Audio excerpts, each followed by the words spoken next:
What's up, YouTube? Laughing Pikachu here. Welcome to another episode of #Triple T, also known as Top 10 Tuesday.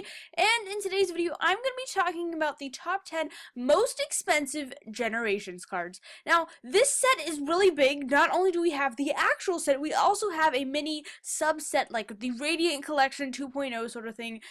Anyways, there's a lot of cards, a lot of very pricey cards in this set, and so yeah, hopefully you guys are excited for this. One of the main reasons I didn't make this video right when Generations first released was because I knew that the prices of a lot of the cards would be very, very high when the cards first hit the market, especially since they are so hard to, at first it was very hard to find these cards. I do want to point out that as I go through these prices, I'm actually predicting that a lot of these cards will drop even further in value with time as more people open up Generations products and, the Elite Trainer Box is released and all of that stuff. I do think that these prices for a majority of these cards will decrease in price. However, there are a couple that I think will actually maintain a very high price, if not an even higher price, and when we get to them, I will talk about them. But yeah, so number 10 on the list is the Mega Gardevoir Full Art that you see right here. It's going for around $7. Now, obviously, these prices are all relative. I've seen them sell for higher. I've seen them sell for lower. It varies, but this is just generic pricing for all of this stuff, by the way. But yeah, $7. I think this one will decrease in value quite a bit. The Gardevoir Full Art that, not the Mega, but just the regular Gardevoir Full Art is already quite a bit cheaper, so definitely one of the cards that I see dropping in value very soon. Number 9, we have the Leafeon EX. This card is going for around $8, so just $1 more than the Gardevoir. I think one of the main reasons that this card and so many other cards are so popular is just because these Pokemon are like fan favorite Pokemon, and Leafeon is one of the evolutions, and I think it is very popular. I do want to point out that Leafeon is the only EX style, not non-full art, but just regular EX style evolution on this line, in this line of top 10 most pricey cards and stuff. But you also have to consider that Leafeon did not get a full art, and Sylveon did, and Flareon did, so, I don't know, something to consider, but yeah, so Leafeon is at $8. At number 8, we have the Mega Venusaur, also around $8 to $9, so the Mega cards are, all three of the Mega cards are on this list, actually, for the top 10 most expensive cards. Venusaur is the least expensive, just because, I think Venusaur, of the trio, Blastoise, Charizard, and Venusaur, I do believe Venusaur has always been one of the least popular. I'm not saying I don't like Venusaur or anything like that, but because Venusaur is, not always been the most popular, I think that's one of the reasons why it's, there's such a big price gap between this and, Blastoise and Charizard and stuff like that. But anyways, Mega Venusaur, number 8 at $8.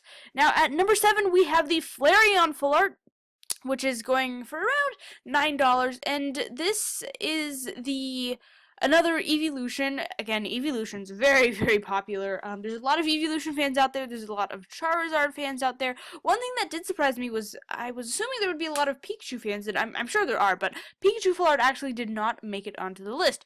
But anyways, very adorable card. There's also a Vaporeon and a Jolteon in the background, and overall, I think it's a very nice card, but yeah, again, $9, Flareon Full Art. At number 6, we have the Articuno Full Art, again, around $9.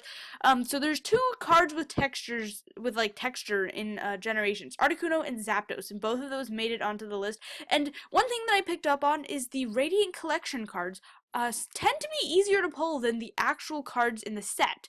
Like, for example, Leafeon EX or the Megas and stuff like that. I feel like the same thing happened with Legendary Treasures when that set came out, and so that's also something to consider as far as values and stuff. I think a majority of the pricier cards, actually the last 5 cards on this list, are all part of the actual set and not the Radiant Collection subset, just because they're a little bit harder to pull, making them a little bit more rare. But anyways, Articuno Full Art, it's number 6 at, what did we say, $9. Alright, next up is Zapdos Full Art. So, yes, both of them, the Articuno and Zapdos, are both very similar in value.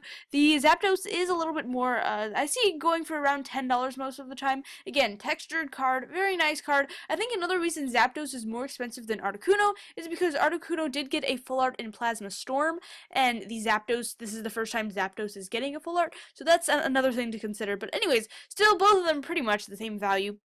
And number 4, we have the Mega Blastoise EX. Now, this does not surprise me one bit.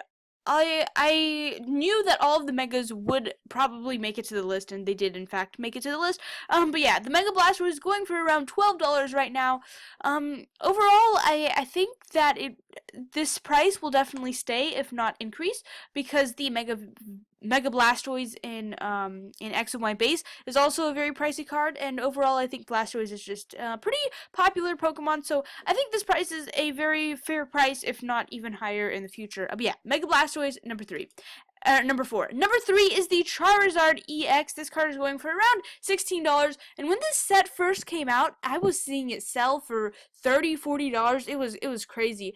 There are so many Charizard fans out there. It's no surprise that Charizard has made it this far on the list, and even like just the regular, I think it's a rare Charizard, or maybe it's an uncommon, the one in Radiant Collection, even that Charizard is, you know, I think it's going for like $2 or something like that, which is quite a bit for a regular rare card. So anyways, this Charizard EX, very pricey because it's a Charizard, and also the attacks are not terrible. Flame Cloak, Burning Breath, I've seen them been used in decks before, and I don't think it's going to become like super popular, but it definitely has seen some competitive play. At number 2, we have the Mega Charizard EX going for around $36, and let me tell you, when this set first came out, I saw it go for $50 to $60. It was a very, very popular card. Obviously, now with time, more people have pulled it, and you know, the supply is a lot higher and the demand for it is a lot lower, and because of that and so much other stuff, it's, you know, not as much, but still, it's a very pricey card, and I really think that this card will definitely hold its value, because if you look at the Mega Charizards in Flashfire, they are still very, very pricey cards as well, even though Flashfire has been out for such a long time, and there are quite a few of them that have, you know, been out and in the market and stuff like that. I still think this card will definitely hold its value of at least $36, if not more.